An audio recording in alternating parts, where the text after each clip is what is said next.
दोस्तों, मैं सूरज त्रिपाठी गलत कहूं तो कहना मैं आप सभी का स्वागत करता हूं, अभिनंदन करता हूं। आज का जो मेरा विषय है वो है नो ईएमआई इन लॉकडाउन। जैसे कि आप सब जानते हैं, आरबीआई ने कुछ गाइडलाइंस दिए थे बैंकों को, जिसमें अपने कस्टमर्स के 3 महीने के जो ईएमआई थे उनको पोस्टपोन करना था, डेफर्ड करना था। ये पूरी सहूलियत दी गई थी बैंकों को। बैंक डिसाइड करेगा कि अपने कस्टमर्स को सहूलियत देना है या नहीं देना है। बैंकों ने उन कस्टमर्स को सहूलियत दी है जिन कस्टमर्स ने सच में इस लॉकडाउन में प्रॉब्लम सफर्स की हैं, जिनके इनकम सच में रुक गए थे, उनके लिए सहूलियत थी। लेकिन इस स्कीम का काफ़ी लोगों ने फ़ायदा उठाया। एक्चुअली ये स्कीम था क्या? ये उन लोगों के लिए था जिनका इनकम सच में इफेक्ट हुआ है। वो अपने ईएमआईज़ को 3 महीने के लिए पोस्टपोन कर सकते थे और उन्होंने बाकायदा पोस्टपोन किया। लेकिन जो बैंकों ने सबसे बड़ी बात छुपाई कस्टमर से या पूरी दुनिया से, वो थी इंटरेस्ट। बैंक हमेशा से एक चीज़ याद रखिए, बैंक एक कमर्शियल सेक्टर है, कमर्शियल हब है। बैंक दुनिया में बैठी है प्रॉफिट करने के लिए, बिजनेस करने के लिए। एंड ऑफ द डे उन्होंने कस्टमर्स का जो ईएमआई है पोस्टपोन तो किया, लेकिन कस्टमर्स को ये नहीं बताया कि आपको बदले में इसका इंटरेस्ट चार्ज होगा, आपको इंटरेस्ट पे करना होगा।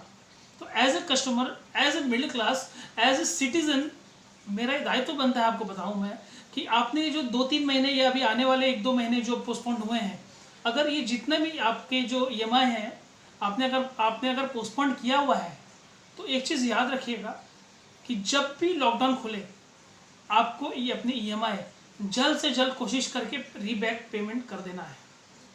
क्योंकि बैंकों ने जो हमें बात छुपाई है इंटरेस्ट को लेकर, आप सोचिए कि 5 ईएमआई, 6 ईएमआई या 7 ईएमआई जो भी है, अगर आप इस ईएमआई के बल पे चले, आप अगर सोचें कि आगे कंडीशन जो भी सुधरेंगे हम उसके आधार पर अपने रीपेमेंट करेंगे, तो आप ये समझ लीजिए कि आपको एक तगड़ा और मोटा इंटरेस्ट पे करना पड़ सकता है।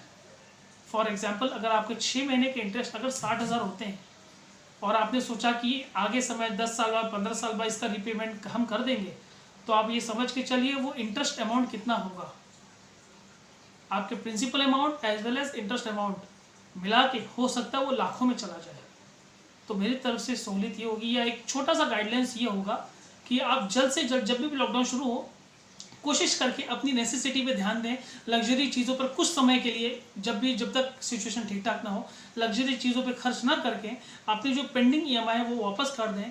क्योंकि बैंकों की तरफ से अगर रेगुलेशंस आ गए हैं और जल्द से जल्द अगर आपने पेमेंट नहीं किया, तो आपको एक बड़ा और मोटा अमाउंट पे करना पड़ सकता है। बैंक हमेशा से एक कमर्शियल सेक्टर रहा है। बैंक ने एंड ऑफ द डे अपना ही फ़ायदा देखा है, कस्टमर्स का नहीं। इस ईएमआई में भी जो तकलीफ़ें आ रही हैं हमें, वो हमें कैसे भी करके आगे जाके फ्यूचर में रीपे बैक करना है। दुनिया की इतनी बड़ी महामारी में भी जहाँ सभी लोगों ने अपने आप को कंट्रीब्यूट किया है दुनिया के लिए, वहाँ बैंकों ने कस्टमर्स के लिए कंट्रीब्यूट नहीं किया है। इस महामारी में भी बैंकों ने अपना फ़ायदा देखा है। तो हमको ऐसे लोगों से बच के रहना है, हमें ऐसे गेम खेलने हैं, इस तरीके से रहना है कि हम आगे जाके फ्यूचर में कभी भी तकलीफ में ना आए इस डिफर्ड ईएमआईज़ को लेकर।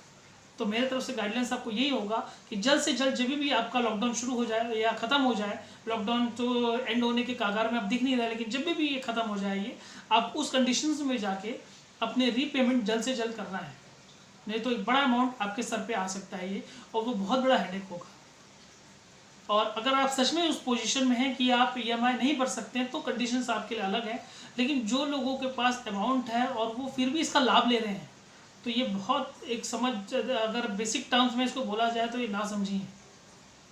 आप जल्द से जल्द अपने ईएमआई पे करें, क्योंकि अब तक गवर्नमेंट ने हमें कोई फैसिलिटी नहीं दी है। तो बैंक तो बिल्कुल जाहिर सी बात है कि हम बैंकों के बारे में सोचें कि बैंक हमें फैसिलिटी देगा, बैंक कभी नहीं देगा।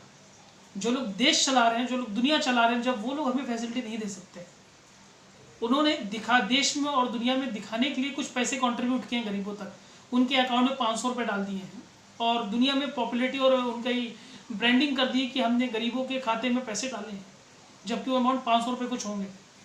अगर वही 500 रुपये उनके घर में दे दिया जाए, उनको कहा जाए महीना भर चलाओ आप, तो बिल्कुल नहीं चला पाएंगे। लेकिन नहीं, क्योंकि गरीब है तो उसको किस तरीके से उलझाया जाए, मिडिल क्लास को कैसे भटकाया जाए, पूरे देश और दुनिया को अपनी नाकामी न दिखाया जाए और मुद्दे से भटकाया जाए, वो इनका कॉन्सेप्ट है। तो बिल्कुल हम कोशिश करेंगे कि हम तकलीफ में ना हो। Customers, middle class, lower middle class, poor people जो है, हम जैसे जो लोग हैं, जो हमेशा मेहनत करके खाते हैं, हम लोग कभी भी तकलीफ में ना आए, उसके लिए मुझे लगा कि एक ऐसा वीडियो बनाना चाहिए।